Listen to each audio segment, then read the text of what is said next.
आप में से जो भी स्टूडेंट्स 2026 का आरआरबी पीओ और क्लरिकल टारगेट कर रहे हैं, एक वार्निंग मैं आप सभी को दे रहा हूँ अभी से। अगर आपको ये लग रहा है कि लास्ट के 30 या 60 दिनों में आप इसकी प्रिपरेशन कर लोगे, प्री और मेंस दोनों की कंबाइंड, तो इसकी प्रिपरेशन बिल्कुल भी मत करना, क्योंकि एक्चुअली में कंपटीशन बहुत टफ रहेगा। और आपका ये जो ख्याली पुलाव है कि आप 30 दिन में एग्ज़ाम क्वालिफाई कर लेंगे, वो पॉसिबल नहीं हो पाएगा। ऐसे बहुत से बच्चे बैठे हैं जो 4-5 साल की मेहनत में भी आरआरबी पीओ का प्री क्वालिफाई नहीं कर पाते अपने स्टेट से, क्योंकि कट ऑफ बहुत हाई जाती है। दूसरी तरफ वही बच्चे टारगेट करते हैं आईबीपीएस का एग्ज़ाम, पीओ का, या फिर क्लरिकल का, या दूसरे क्लरिकल के एग्ज़ाम। लेकिन आरआरबी पीओ की बात आती है और जब आरआरबी क्लरिकल की बात आती है तो कंपटीशन बहुत टॉप नॉच का रहता है। अब एक चीज़ समझो, अगर आप ये टारगेट कर रहे हो कि इस साल के सिर्फ आईबीपीएस पीओ के आप एग्ज़ाम दोगे या क्लरिकल के एग्ज़ाम दोगे, तो बहुत बड़ी गलती कर रहे हो। आपको ये समझ में नहीं आ रहा कि जितने भी बैंकिंग एग्ज़ाम्स होते हैं उन सबका सिलेबस सेम ही तो होता है, लेकिन आप अपनी प्रिपरेशन टॉप नॉच पे लेके जा ही नहीं रहे। तो मिस्टेक किसकी है? आपकी है। तो क्यों अपना अटेम्प्ट खराब कर रहे हो? क्यों अपना टाइम और अपना अटेंशन खराब कर रहे हो? अगर एग्ज़ाम की प्रिपरेशन करनी है, तो अच्छे से करो, ईमानदारी से करो और पूरा फ़ोकस्ड होके करो। ऐसा नहीं होना चाहिए कि 6 एग्ज़ाम 1 साल में आते हैं, उस 6 एग्ज़ाम में से आप सिर्फ़ 2 या 3 एग्ज़ाम को टारगेट कर रहे हो और एसबीआई पीओ को आप हाथ भी नहीं लगा रहे, ना ही आरआरबी पीओ को। ये 2 एग्ज़ाम बहुत इम्पोर्टेंट है आपके लिए। और ये समझिएगा कि बैंकिंग एग्ज़ाम टफ़ नहीं होते। मिस्टेक आपकी साइड से है, क्योंकि आपकी स्ट्रेटेजी ठीक है ही नहीं। आप भेड़-चाल में चले जा रहे हो। उसके बाद आप एक्सपेक्ट करते हो कि आपका रिज़ल्ट पॉज़िटिव आएगा, जो कि अभी तक तो नहीं आया होगा। ईमानदारी से आप खुद से सवाल पूछो। अगर आपको अपना रिज़ल्ट पॉज़िटिव लेके आना है, सिलेक्शन लेना है, तो आपको कुछ बातों का ध्यान रखना होगा। और कैसे आरआरबी पीओ का एग्ज़ाम क्वालिफ़ाई करना है, इस पे अभी हम बात करेंगे। और ये सेम स्ट्रेटेजी अप्लाई होती है आरआरबी क्लरिकल पे। तो दोनों के लिए हम बात करेंगे, प्री और मेंस कंप्लीट। सबसे पहले आप ये समझिए कि आरआरबी पीओ का एग्ज़ाम क्रैक करने के लिए आप प्रिपरेशन एसबीआई पीओ लेवल की कीजिए। अब ये कोई नहीं बताएगा, काफ़ी सरप्राइजिंग होगा आपके लिए, ऑब्वियसली होगा। लेकिन अगर आप एसबीआई पीओ लेवल की प्रिपरेशन करते हो, स्पेशली प्रीलिम्स लेवल की, तो इसकी कंप्लीट हेल्प आपको मिलेगी आरआरबी पीओ के प्री में भी और मेंस में भी। अब वो कैसे? देखो, एसबीआई पीओ का जो लेवल रहता है रीजनिंग का और क्वांट का, वो काफ़ी अच्छे लेवल का रहता है प्रीलिम्स का। और ये जो अच्छे लेवल का एग्ज़ाम है एसबीआई पीओ प्री का, इसका कंप्लीट जो आउटपुट है वो आपको नज़र आता है आरआरबी पीओ के प्री में भी और मेंस में भी, in both reasoning and quant section. यानी कि आप ये कह सकते हो कि अगर हम रैंकिंग करें 10 मार्क्स में से, तो एसबीआई हमेशा 9 पे आएगा और आरआरबी हमेशा 6 पे आएगा। अब ये डिफरेंस है, क्योंकि ये डिफरेंस मेंस में भी दिखता है, सिर्फ प्री की बात नहीं है। और कट ऑफ हाई जाने का मतलब ये नहीं है कि एग्ज़ाम डिफ़िकल्ट है, इसका मतलब ये है कि स्पीड मैटर करती है। और ऐसे एग्ज़ामिनेशन में जैसे कि आरआरबी पीओ हो गया या फिर क्लरिकल का एग्ज़ाम, आरबीआई असिस्टेंट का एग्ज़ाम, यहाँ पर स्पीड मैटर करती है प्रीलिम्स में। लेकिन दूसरी तरफ एसबीआई पीओ और आईबीपीएस पीओ में स्पीड मैटर कम करती है। यहाँ पर दोनों चीज़ें मैटर करती है, एक्यूरेसी भी और स्पीड भी, क्योंकि कट ऑफ भी थोड़ी सी कम जाती है कंपैरेटिवली आरआरबी एग्जामिनेशन। अब आरआरबी का एग्जाम जो कि प्री 80 मार्क्स का होता है और सेम क्लरिकल भी 80 मार्क्स का होता है। अब अगर आपको ये एग्जाम क्रैक करना है, तो इसमें रीजनिंग और क्वांट पे आपको बहुत अच्छी कमांड करनी होगी, इतनी कि आप टॉपर्स में परफॉर्म कर पाओ और आपका प्री आराम से क्वालिफाई हो जाए। प्री क्वालिफाई होने के बाद ही आप मेंस में अपीयर हो सकते हो। अब दिक्कत ये है कि बच्चे अगर प्री पे फोकस कर भी लेंगे, तो मेंस प्रिपेयर कैसे करेंगे? क्योंकि यहाँ पर तो बैलेंसिंग आपको करनी आती ही नहीं है। आप करंट अफेयर्स या फिर मेंस की प्रिपरेशन बाद में शुरू करोगे जब आपका प्री क्वालिफाई हो जाएगा। और उस टाइम पे आपके पास मात्र 15 दिन होंगे। उस 15 दिन में you will try your level best कि आपका कंप्यूटर भी फिनिश हो जाए और करंट अफेयर्स भी फिनिश हो जाए। फिर आपको पैनिक अटैक्स आते हैं, एंग्जाइटी होती है, स्ट्रेस होता है कि आप शायद मेंस क्वालिफाई नहीं कर पाओगे। तो ये जो स्ट्रेस और एंग्जाइटी का कारण है, ये नहीं है कि आप प्रिपरेशन कर नहीं सकते थे। आप एक्चुअली में गलत टाइम पे प्रिपरेशन शुरू कर रहे हो। अभी से प्रिपरेशन करोगे, ये मार्च का जो टाइम चल रहा है या फिर अप्रैल में, मई में, जितना जल्दी हो सकता है प्रिपरेशन शुरू करो और प्री को साथ में लेके चलो। अब प्री की प्रिपरेशन कैसे करनी है और फिर आप मेंस पे कैसे स्विच करोगे, ये जान लो। तो जो भी एग्जाम आने वाले हैं 2026 के, चाहे एसबीआई का हो, आईबीपीएस का हो, पीओ क्लरिकल या आरआरबी का हो, सबका कंप्लीट सिलेबस सेम है। सब में एक ही स्ट्रेटजी अप्लाई होगी, प्री में स्पेशली, लेकिन मेंस में डिफरेंट डिफरेंट स्ट्रेटजी अप्लाई होती है। अभी हम बात कर रहे हैं क्योंकि आरआरबी पीओ की और क्लरिकल की, तो इस पे हम अभी फोकस करेंगे।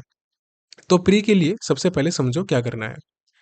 देखो, अगर आपका कंसेप्ट क्लियर है, अगर आप एक वो स्टूडेंट हो जो कि रिपीटर्स में आता है, या फिर वो स्टूडेंट जो कि बिगिनर है लेकिन जिसका कंप्लीट सिलेबस फिनिश हो चुका है रीजनिंग और क्वांट का, अर्थमेटिक को छोड़ के, फॉर आरआरबी पीओ स्पेशली, तो आप जितना हो सकता है मॉक टेस्ट अटेम्प्ट करना शुरू कर दो। अब बच्चे गलती क्या करते हैं कि वो इस बात को काफ़ी लाइटली लेते हैं कि सर मॉक टेस्ट है तो क्या ही हो जाएगा। कोई दूसरे बोलते हैं कि डेली का 1 मॉक लगाओ, या वीक में 2 मॉक लगाओ काफ़ी रहेंगे, या फिर अल्टरनेट डे पे मॉक लगाओ। तो सर हम तो ज़्यादा फोकस पीडीएफ पे करते हैं या फिर वीडियोज़ पे करते हैं।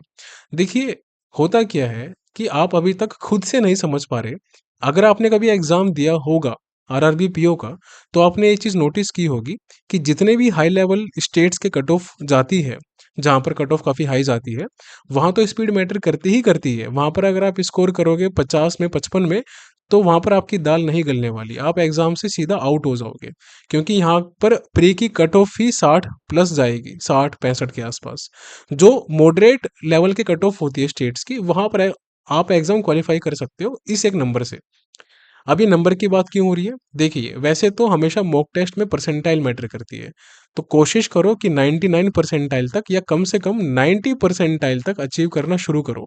और ये आप पीडीएफ से प्रैक्टिस करके या फिर वीडियोस से प्रैक्टिस करके या फिर बुक्स से प्रैक्टिस करके नहीं अचीव कर सकते, क्योंकि सबसे बड़ा रीज़न है कि आप यहाँ पर परफॉर्म करना नहीं सीखते टाइम प्रेशर के साथ। और जब तक टाइम प्रेशर में परफॉर्म करना नहीं सीखोगे, कौन सा क्वेश्चन करना है, कौन सा स्किप करना है, ये नहीं सीखोगे, तब तक आप एग्जाम में इसका एग्जैक्ट एग्जीक्यूशन नहीं कर पाओगे।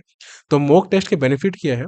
सबसे इंपॉर्टेंट है, ये आपकी स्पीड को इनहेंस करने में यानी कि इंक्रीज करने में हेल्प करता है। दूसरा, यहाँ पर टाइमर चलता है तो आप इसमें परफॉर्म करना सीख जाते हो। और तीसरा, कौन से डुएबल क्वेश्चंस है और कौन से टफ क्वेश्चंस हैं, आप ये फिगर आउट करना शुरू कर देते हो।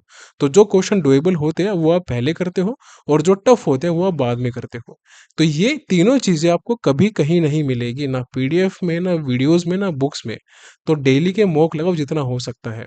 अगर किसी स्टूडेंट की, स्टूडेंट ए और स्टूडेंट बी, हम प्री की बात कर रहे हैं, अगर स्टूडेंट ए की परसेंटाइल आरआरबी पीओ के मॉक में लगभग 60 के आसपास आ रही है या फिर 60 से कम आ रही है, तो भैया डेली के 3, 4, 5 आरआरबी पीओ के मॉक लगाना शुरू कर दो। आपकी भलाई इसी में है, वरना दिक्कत हो जाएगी। क्योंकि जब एग्जाम टाइम आएगा तब आप ये चीज़ हासिल नहीं कर पाओगे परसेंटाइल की। अभी से लेवल को इंक्रीज करो, 2 महीने 3 महीने जितना आपको टाइम लगे, और 2-3 महीने बाद आप उस लेवल पे पहुंच जाओगे कि आप एसबीआई पीओ का भी एग्जाम क्रैक कर सकते हो। क्योंकि आरआरबी पीओ की प्रिपरेशन एसबीआई पीओ में और आईबीपीएस पीओ में और सभी क्लरिकल एग्जाम में हेल्प करने वाली है, रीजनिंग और क्वांट में स्पेशली इन प्रीलिम्स एग्जामिनेशन। और जिन भी स्टूडेंट्स की परसेंटाइल 60 से ऊपर है, अब 60 से ऊपर कुछ भी आ सकती है, 70, 80, 90 कुछ भी आ सकती है। तो आप अपने अकॉर्डिंग 2, 3 या 4 मॉक लगाओ। अब 2 मॉक वो लगा सकता है जिसके परसेंटाइल लगभग 85, 80, 90 ऐसे आ रही है। 3 मॉक वो लगा सकता है जिसकी परसेंटाइल 70 या 70 से ऊपर आ रही है। और 4 मॉक वो लगा सकता है जिसकी परसेंटाइल 60 के आसपास आ रही है, 60, 65, 70 के, या उससे कम आ रही है। तो आप पे डिपेंड करता है। कहने का मतलब ये, जितना ज़्यादा हो सके मॉक लगाओ और उसका एनालिसिस करो। करके देखो, 1 महीना करके देखो, 4 हफ्ते, मैं आपको गारंटी दे रहा हूँ 100% इम्प्रूवमेंट नज़र आएगी। बस 2 बातों को ध्यान रखना। एक, मॉक में स्पीड मेंटेन रखना, क्योंकि स्पीड से अटेम्प्ट नहीं करोगे तो पीछे रह जाओगे। दूसरा, कौन से क्वेश्चन टफ है ये आपको मालूम होना चाहिए, या फिर कौन से क्वेश्चन ट्रिकी है, उनको हमेशा बाद में करना है। पहले करने हैं मिसलेनियस क्वेश्चंस या फिर डुएबल क्वेश्चन, जो कि मैं हमेशा बोलता हूँ हर एक वीडियो में। ये दोनों चीज़ें अप्लाई कर दोगे तो आपके नंबर, आपके परसेंटाइल जहां आज 60 पे या 50 पे आ रही है, वो बूम करके 80-90 जाना शुरू कर देगी विद इन 4 वीक्स। करना और फिर बताना चेंज आया या नहीं आया। अब बात करते हैं इसके अलावा कुछ करना है क्या प्री के लिए? कुछ भी नहीं करना। आपके कंसेप्ट क्लियर है, आप एग्जाम दे चुके हो, आपको एक्सपीरियंस है। लेकिन जो आपके वीक एरियाज होंगे, जो भी आपके वीक एरियाज है अर्थमेटिक के अलावा, रीजनिंग या फिर क्वांट में मिसलेनियस, वो भी अपना कवर करते हुए जाओ, उसको ब्रश अप करो। और अर्थमेटिक की अब बात करते हैं। देखिए, आरआरबी पीओ में आपको अर्थमेटिक पूरा करने की नीड नहीं है। परसेंटेज, रेशियो और एवरेज, परसेंटेज, रेशियो और एवरेज, ये तीनों तो सभी को करने आने चाहिए चैप्टर। उसके अलावा आप आरआरबी पीओ में 4 से 5 चैप्टर आप कवर कर लो, सफिशिएंट रहेगा प्री और मेंस दोनों के लिए।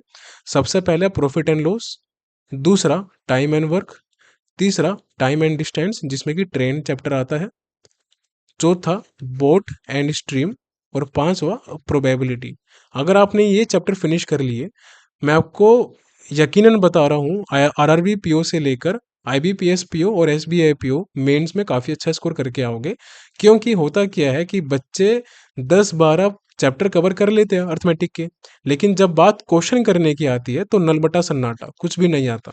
मेंस में खाली बैठे हैं, कोई कंसेप्ट क्लैरिटी ही नहीं है। प्री में 2-4 क्वेश्चन करने से सिलेक्शन नहीं होता, मेंस में भी करना आना चाहिए। तो ये जो चैप्टर है पांचों के पांच, ये आप उस लेवल के करो कि आप मेंस में भी क्वेश्चन करके आओ, क्वेश्चन नहीं छूटना चाहिए। लेकिन जो स्टूडेंट आरआरबी क्लैरिकल पे फोकस कर रहे हैं, उनको कंप्लीट अर्थमेटिक कवर करना होगा प्री लेवल का। प्री लेवल का फाउंडेशन कंप्लीट करो, क्योंकि कट ऑफ हाई जाती है। अगर यहाँ आपने कोई भी चैप्टर छोड़ा अर्थमेटिक का, तो फिर प्रॉब्लम क्रिएट हो जाएगी। तो जितना सिंपल एग्जाम होता है, कट ऑफ हाई जाती है क्योंकि क्वेश्चन ईजी होते हैं। और जितना ज़्यादा एग्जाम का लेवल इंक्रीज होता जाता है, उतना कट ऑफ डाउन जाती है। तो आरआरबी पीओ में ये चैप्टर आप फिनिश कर लो, सफिशिएंट रहेगा, लेकिन अच्छे से प्रैक्टिस करो। और आरआरबी क्लैरिकल में सभी चैप्टर प्रैक्टिस करो, ठीक है। अब बात करते हैं मेंस एग्जामिनेशन की। तो अगर आपको प्रिपरेशन करनी है मेंस एग्जामिनेशन की, और जो स्टूडेंट्स टारगेट ग्रुप ज्वाइन करना चाहते हैं फॉर आरआरबी पीओ या आरआरबी क्लरिकल, तो आप राइट अप्रोच का target plus mentorship group join कर सकते हैं। इसकी डिटेल्स टेलीग्राम चैनल पे है, इसका लिंक डिस्क्रिप्शन बॉक्स इस वीडियो के और कमेंट सेक्शन में डाल दिया जाएगा, वहां से आप इसकी डिटेल चेक कर सकते हैं। या आप राइट अप्रोच ऐप पे जाके भी चेक कर सकते हैं। और हम करंट अफेयर्स भी शुरू करने वाले हैं मार्च 2026 मंथ से, तो ये भी आप कंप्लीट करना शुरू कर सकते हैं हमारे साथ। और ये जो कंटेंट रहेगा, ये बहुत ज़्यादा हेल्प करेगा 100% आरआरबी पीओ में भी और आरआरबी क्लरिकल में भी, और सभी 2026 के बैंकिंग एग्जामिनेशन में टू स्कोर टॉपर्स मार्क्स। आपको टॉपर में मार्क्स कैसे लेके आने हैं मैं बताऊंगा करंट अफेयर्स में। बस मुझे फॉलो करते रहो, और जितना हो सकता है डिसिप्लिन मेंटेन रखना। और नोट्स पीडीएफ जो आपको प्रोवाइड की जाएगी करंट अफेयर्स लेक्चर के साथ ऐप में, उसका रिवीजन करना मल्टीपल टाइम्स। तो अब बात करते हैं मेंस एग्जामिनेशन की। और ये कुछ रिजल्ट्स हैं राइट अप्रोच के, ये देख लीजिएगा। जो भी डिटेल्स वगैरह है आपको यहाँ पर प्रोवाइड की जाएगी, ठीक है। चलिए, तो अगर मेंस की प्रिपरेशन करनी है आपको आरआरबी पीओ और क्लरिकल की, दोनों की प्रिपरेशन सेम है, कुछ चेंज नहीं है। अब यहाँ पर दिक्कत क्या है कि बच्चों की परसेंटाइल प्री में 50-60 भी नहीं पहुंचती, और वो मेंस पे फोकस करना शुरू कर देते हैं। ये स्टूपिडिटी है, ऐसा मत करो, टाइम बर्बाद कर रहे हो। पहले अपना प्री का लेवल बनाओ, 80 कम से कम परसेंटाइल अचीव करना हासिल करो आरआरबी पीओ के मॉक्स में, या कम से कम गिर पड़ के भी 70 तक तो आओ। उसके बाद मेंस की प्रिपरेशन शुरू करना।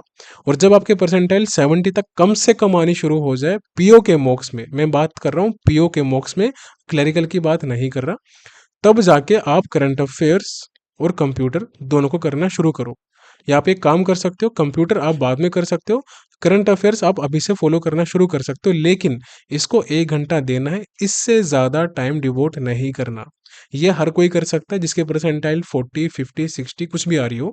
लेकिन जब आपके परसेंटाइल इंक्रीज होना शुरू होगी, फिर आपको कंप्यूटर भी करना शुरू करना है, और आपको मेंस की प्रैक्टिस भी करनी है, रीजनिंग और क्वांट की। तो ये दोनों भी आपको करना स्टार्ट करना होगा, ठीक है।